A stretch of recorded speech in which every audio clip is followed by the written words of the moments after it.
देश की सेकुलर आवाज किस्मत कॉलोनी में विरोधियों पर जमकर बरसे जितेंद्र अवार्ड। मैं सुल्तान रिजवी और आप देख रहे हैं डीडीएस टीवी न्यूज। दर्शकों, जितेंद्र अवार्ड जो कलवा मुमरा विधानसभा के एनसीपी शरद पवार गुट के उम्मीदवार हैं और पूरी तरीके से मैदान में उतरे हुए हैं। अपने पूरे दमखम के साथ जगह जगह जनसभाएं हो रही हैं, प्रचार हो रहा है, मीटिंगें हो रही हैं और एक दूसरे को जो है पस्त करने में लगे हुए हैं। एक तरफ जितेंद्र अवार्ड तो दूसरी तरफ नजीमुल्ला। वही नजीमुल्ला के जो समर्थक हैं वो कह रहे हैं, हम कह रहे हैं खुल्लम खुल्ला और जीतेंगे नजीमुल्ला।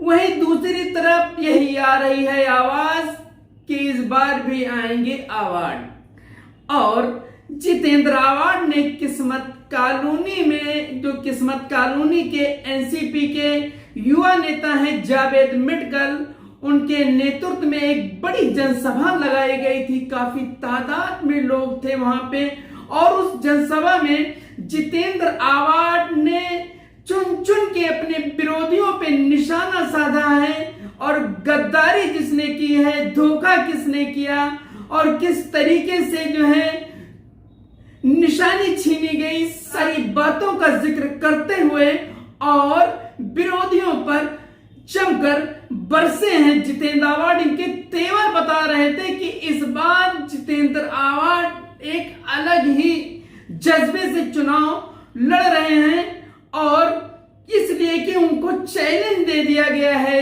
सामने वाले की तरफ से कि इस बार चुनाव जीतने नहीं देंगे। दूसरी तरफ जितेंद्र अवार्ड कह रहे हैं कि ये भूल जाओ, तुम लोग तो मेरी लड़ाई में ही नहीं हो और जो दूसरे खड़े हुए हैं वो तो सब वोट कटुआ हैं और ये सब धीरे धीरे मतदान से पहले हमारे खाते में आ जाएंगे। उनको मालूम है कि यहाँ काम कौन करने वाला है, विकास कौन करने वाला है और किसने किया है। इन्हीं सब बातों का जिक्र करते हुए जितेंद्र अवार्ड जमकर विरोधियों को कोसा है। आप सुनिए।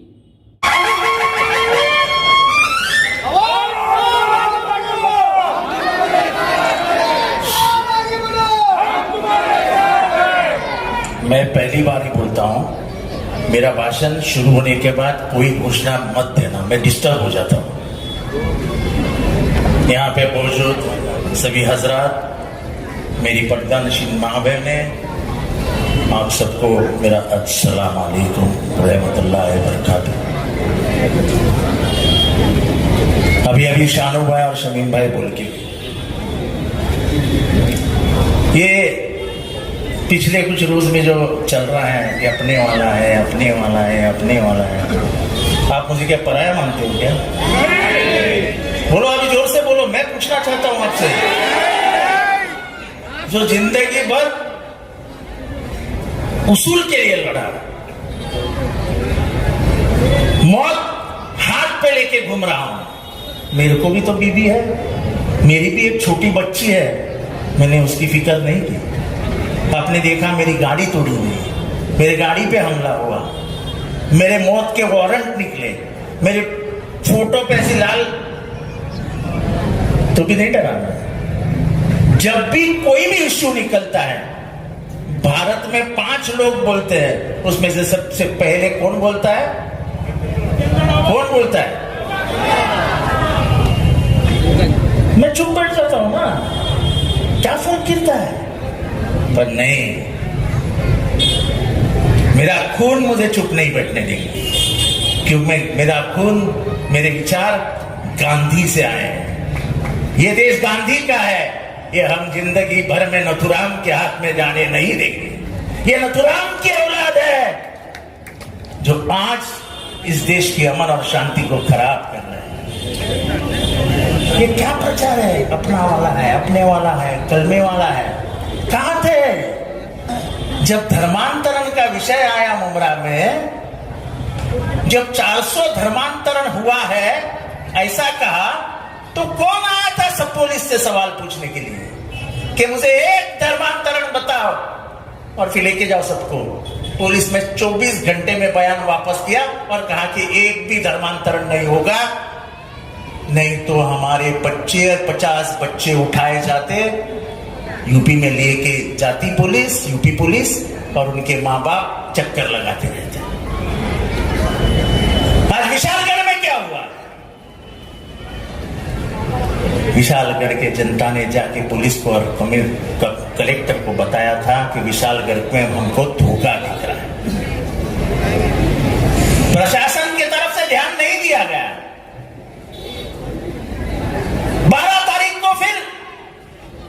12 जुलाई को फिर पुलिस स्टेशन जाके उन्होंने बताया कि विशालगढ़ में कुछ हो सकता है।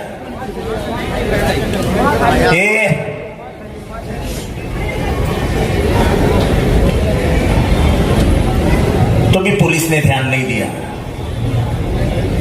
और उसी रात को 100 लोग, विशालगढ़ किसी ने देखा है क्या? आपने देखा है? एक ही रास्ता है, एक, उसके अगर नाके पे नाकाबंदी हो जाती तो कोई चढ़ पाता? पुलिस ने सबको ऊपर चढ़ने दिया। ऊपर चढ़ने के बाद उन्होंने दरगाह पे हमला बोल दिया और दरगाह के ऊपर जो घुमट रहता है उसको तहस नहस कर दिया। फिर नीचे उतरे, गजापुर के मस्जिद में घुसे, मस्जिद को तहस नहस कर दिया, हिंदुओं के घर लूटे। देखो, मैं हमेशा बोलता हूं, जब अतिरेकी कहा जाता है तो अतिरेकी को कोई धर्म नहीं होता है, कोई धर्म नहीं होता है। वैसे इन दरिंदों का कोई धर्म नहीं है, कोई धर्म नहीं। जिस शिवाजी महाराज ने कहा था अपने सैनिकों से कि तुम जब लड़ाई के लिए निकलोगे, अगर बीच में मस्जिद लगती है तो उसको हाथ भी मत लगाना, अगर कहीं पे आपको पवित्र किताब मिलती है तो उसको बाजू में रख देना। ये किसने सिखाया था? शिवाजी महाराज ने। इनको हक है क्या शिवाजी महाराज का नाम लेने का?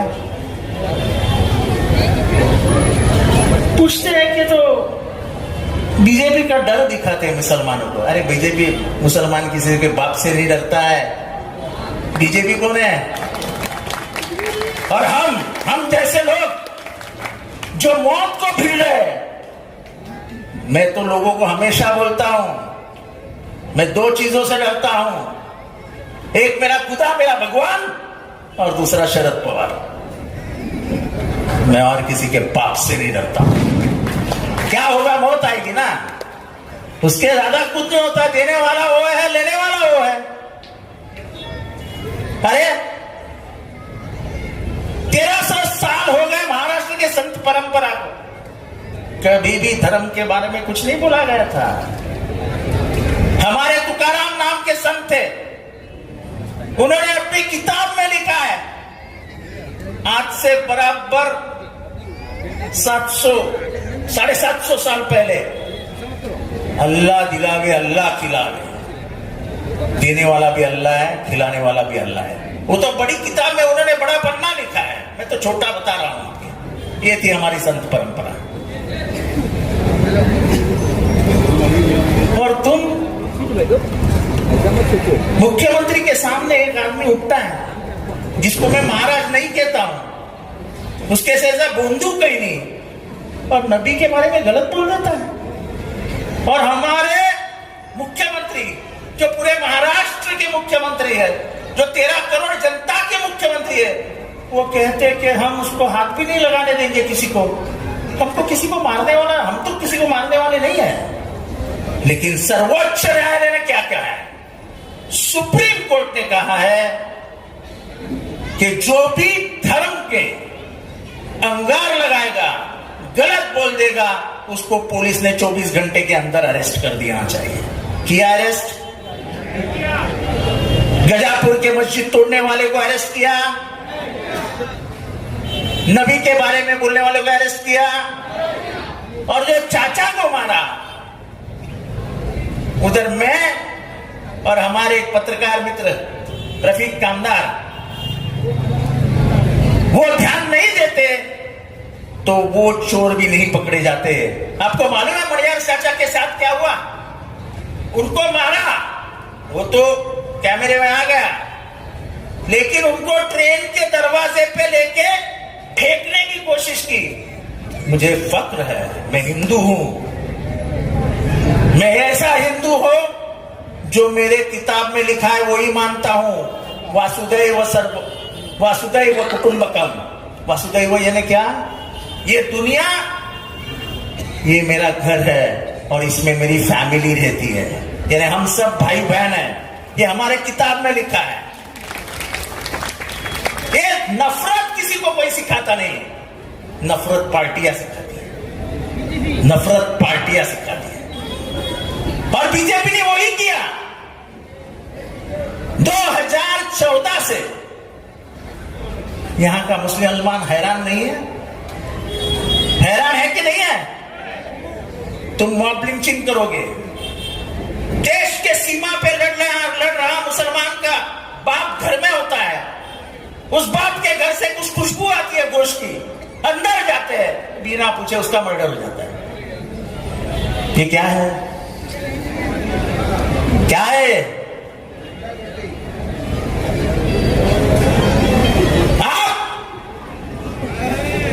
ये राष्ट्रवादी कांग्रेस पार्टी किसकी थी? चलो बताओ, जोर से बताओ। शरद पवार को एक दिन अजित पवार आता है, धक्का मार के बाहर निकाल देता है और जाते जाते उसके हाथ से घड़ी भी छीन लेता है। ये पाकिट मारो की टोली है, पाकिट मारो की।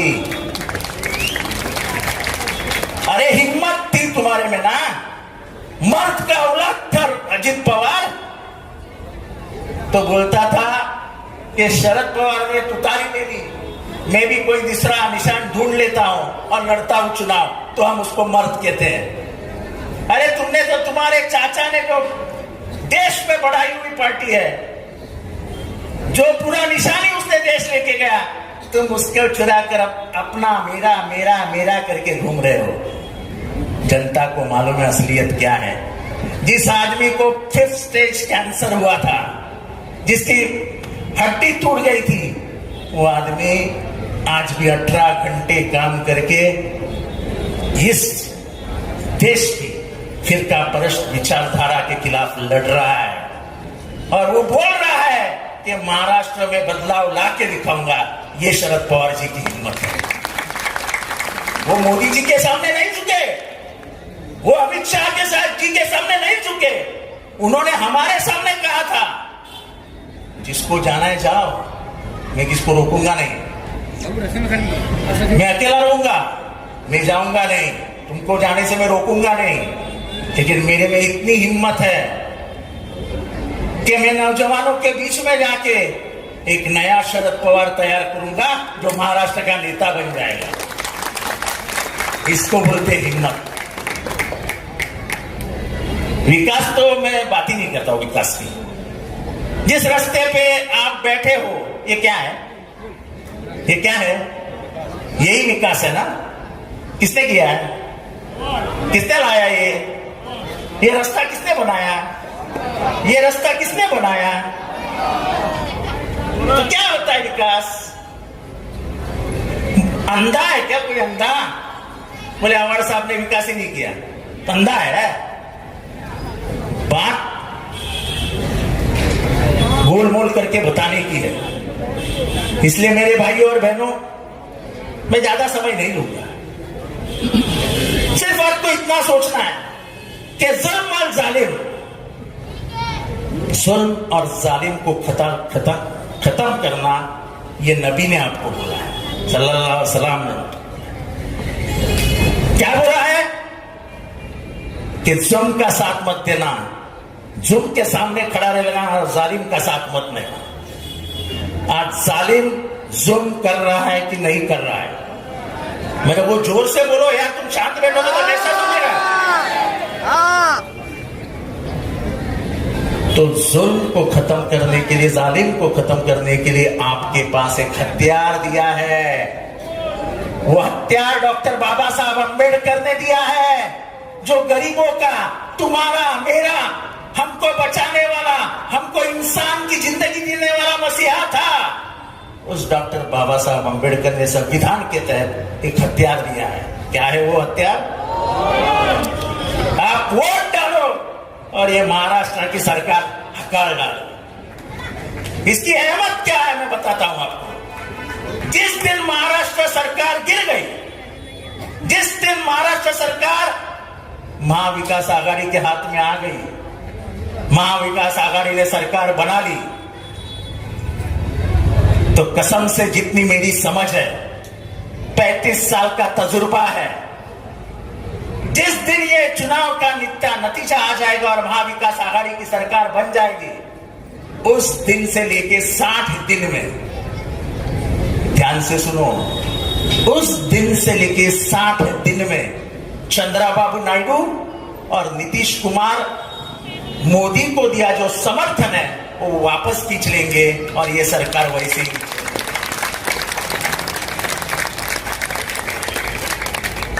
तो महाराष्ट्र जिताना क्यों इंपॉर्टेंट है?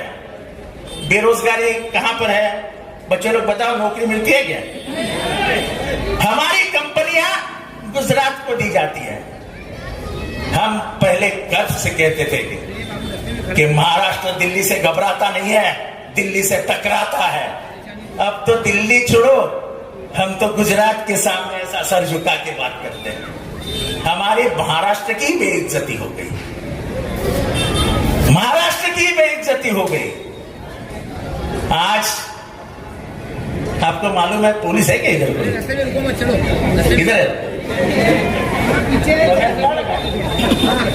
पगार नहीं मिला है, पगार सरकारी कर्मचारियों को अगले महीने से पगार नहीं मिलेगा क्योंकि हमारी तिजोरी खाली हो गई है।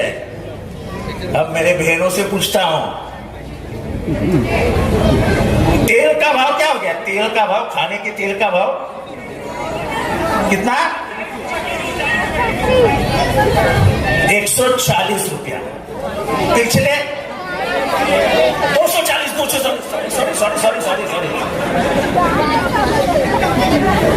240 सके जो वो हुआ। पर मुझे इतना मालूम है कि पिछले 30 दिनों में 40 रुपये से भाव बढ़ गया। अभी मुझे बताओ, हमारे हिंदू धर्म सभी दुनिया, महाराष्ट्र में रहने वाली सबकी दीपावली है, तो हमारे घर में चकली बनती है, ओ क्या बोलते उसको, सेव और टीकी सेव बनती है, फिर करंजी बनती है, फिर शंकरपाला बनता है, जो भी है। पर बेसन और दाल, बेसन और दाल ये महंगा हुआ कि नहीं? शक्कर महंगी हुई कि नहीं? फिर वो लाडली बहन का पैसा कहां जाएगा? वो तो महंगाई खा जाएगी। अरे कम से कम लाडली बहन के लिए महंगाई तो कम करो। मैं मेरे लाडली बहन से कहता हूं, हम 1,500 नहीं 3,000 रुपया देंगे और हम ऐसा कानून बनाएंगे कि कोई महिला पे बलात्कार करने की हिम्मत नहीं दिखाएगा। ऐसा कानून बनाएंगे कि कोई बच्ची के ऊपर हाथ डालने की हिम्मत नहीं दिखाएगा। बदलापुर में क्या हुआ मालूम है आपको? क्या हुआ? एक छोटी बच्ची के ऊपर, 2 बच्चियों के ऊपर अत्याचार हुआ। इन्होंने एक आरोपी पकड़ लिया और उसके जो 2 मेन ट्रस्टी थे गायब हो गए। मेन ट्रस्टी किसके संबंधित थे? दोनों ट्रस्टी आरएसएस बीजेपी के संबंध में थे। सुना आपने? गौर से सुना? रास्ता छोड़ो ना, जैसे ही इनको पता चला कि उसकी मां जबान खोल रही है और बोल रही है कि मेरा बच्चा तो फटाके से भी डर जाता था, वो तो एकदम डरपोक है, मैं उसका समर्थन नहीं कर रहा हूं, लेकिन पुलिस को क्या जरूरत थी उसको गाड़ी में गोली डाल देने की? डर ये था कहीं वो जबान खोल के ये ना बता दे कि ये 2 ट्रस्टी ही गुनहगार है, इसलिए उसको जाके गोली मार दी। बीजेपी की इज्जत बताने के लिए बीजेपी कुछ भी कर सकती, कुछ भी। खून करना तो उनके दाएं हाथ का खेल है, जैसे महात्मा गांधी का खून करवा दिया, जैसे जैसे महात्मा गांधी का खून कर दिया, एक निहत्था आदमी, कोई हथियार नहीं, उसके पैर पड़ने गए और उसके सीने में 3 गोली डाल दी, तो वैसा ही बेचारा मर जाए। हेलो, ये देश शांति के लिए जाना जाता है, खून खराबे के लिए नहीं जाना जाता है, क्योंकि ये देश बोलो ना साइड पे। बुद्ध का और गांधी का है। हम हमेशा मानते हैं कि हम गांधी की पूजा करने वाले लोग हैं, हम नेहरू की पूजा करने वाले लोग हैं, हम अब्दुल कलाम आजाद के दिखाए हुए रास्ते पे चलने वाले लोग हैं। अब ये देश गोलवोल करके रास्ते पे जा रहा है। जो ये कहता था कि मुसलमानों का वोटिंग राइट भी निकाल लो, हम नहीं कहते थे। हम ये संविधान जब आया 1950 में, तब ये संविधान हमें नहीं चाहिए, ये पहली बार किसने कहा? आप कंप्यूटर, आप ये ऑपरेट करते हो क्या? गूगल ऑपरेट करते हो? जाके पढ़िए, ऑर्गेनाइजर नाम का एक मैगजीन है, जो बीजेपी का मुखपत्र था, तब बीजेपी नहीं थी, जनसंघ और आरएसएस का मुखपत्र था। उसमें पढ़िए कि कॉन्स्टिट्यूशन को विरोध किसने किया था, सब आ जाए। उन्होंने तिरंगे को विरोध किया था। अब तो मोदी जी हाँ भाई, हर एक साल के बाद आते हैं, घर घर तिरंगा, घर घर तिरंगा, घर घर तिरंगा, घर घर तिरंगा। अरे भाई, तुम्हारे लोगों ने तिरंगे को विरोध किया था सन 93 में। कांग्रेस के कार्यकर्ता आरएसएस के मुख्यालय में घुसे और उन्होंने तिरंगा लगाया, तब ये आरएसएस के कार्यकर्ता पुलिस स्टेशन में गए और कांग्रेस के कार्यकर्ता के खिलाफ केस डाली। आज भी वो केस के कोर्ट में। तुम तो तिरंगा लगाने से शर्माते थे। 1942 में तुमने लेटर लिखा था कि हमें ये भारत छोड़ो आंदोलन का विरोध करना है, ब्रिटिशों हमको साथ दो। उसकी औलाद हो तुम इस देश में शांति और आजादी नहीं चाहते हो। ये देश, उसकी पहचान अलग है। कश्मीर में एक भाषा है, केरला में एक भाषा है, गुजरात में एक भाषा है, आसाम में एक भाषा है। तो भी अभी यहाँ पे बैठे लोग, कोई जौनपुर से है, कोई कोंकण से है, कोई हो सकता है दक्षिण से हो, लेकिन हम सब इधर आके भारतीय बन के अमन और शांति में रहते हैं। 15 साल हुए मुझे आके, एक बार भी मुमरा में कहीं हिंदू मुसलमान हुआ? हम जीते हैं अमन और शांति के लिए, लेकिन अमन और शांति के साथ हम किसी को हाथ में कानून नहीं लेने देंगे, किसी को भी कानून हाथ में नहीं लेंगे। विकास के बारे में बात नहीं करता हूं, फिर से बोलता हूं कि मैंने जो किया है वो पूरा मुमरा जानता है।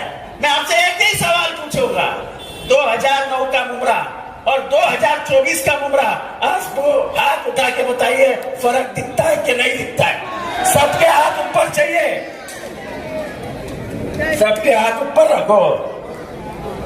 मैं ये दादागिरी से नहीं कह रहा, प्यार से कह रहा हूं। जिसको उठाना नहीं मत उठाओ भाई। तो बात इतनी ही है, बात विचारधारा की है। आप बीजेपी के विचारधारा के साथ जा सकते हो क्या? क्या बीजेपी को अंदर ला सकते हो क्या? हमारे विचारधारा को आप दिल से निकाल सकते हो क्या? मेरे को गाली देने वालों इतना ही सुन लो कि घर घर में जितेंद्र अवार्ड है, मुमरा के हर एक घर में जितेंद्र अवार्ड है। जब मैं कोरोना में बंद था और मेरे मरने की जो आस लगाए बैठे थे, उनसे पूछना चाहता हूं कि मेरे बीबी को इतने औरतें के फोन आने के, रो रो के, सांप कैसे है, सांप कैसे है। ये मैंने कमाया हुआ धन है जो लोगों ने अपने दिल में मुझे बिठा लिया। तो मुझे दिल से नहीं निकाल सकते, तो मुझे दुनिया से निकाल सकते हो, लेकिन दिल से नहीं निकाल सकते हो। और इसलिए मैं आपकी मोहब्बत को सलाम करता हूं और फिर से एक बार कहता हूं, जो भी बोले कि जितेंद्र अवार्ड बीजेपी का नाम लेता है, हाँ लेता है। बचपन से आरएसएस को विरोध करते आया हूं मैं, बचपन से, आज नहीं कर रहा हूं। जब जान को धोखा था तभी भी आरएसएस को विरोध किया है मैंने। जिसने गांधी को मारा वो मेरा आदर्श कभी नहीं बन सकता है। तुम मुझे मत सिखाओ उसूल और आइडियोलॉजी, ये मैं खाता हूं, खाता। मेरे पेट मेरे खून में आइडियोलॉजी है, मेरे जुनून में आइडियोलॉजी है। मैं मेरा सर कभी नहीं झुकाऊंगा, मर जाऊंगा, लेकिन इस देश का संविधान और इस देश का सेक्युलरिज्म के लिए लड़ता रहूंगा। और इसलिए मैं आपसे सिर्फ इतना कहता हूं, 1 तारीख को आपको मुमरा के लिए नहीं, महाराष्ट्र के लिए और भारत की सरकार गिराने के लिए तुतारी का निशान दबाना है और मुझे फिर से एक बार कामयाब करता है। खुदा हाफिज।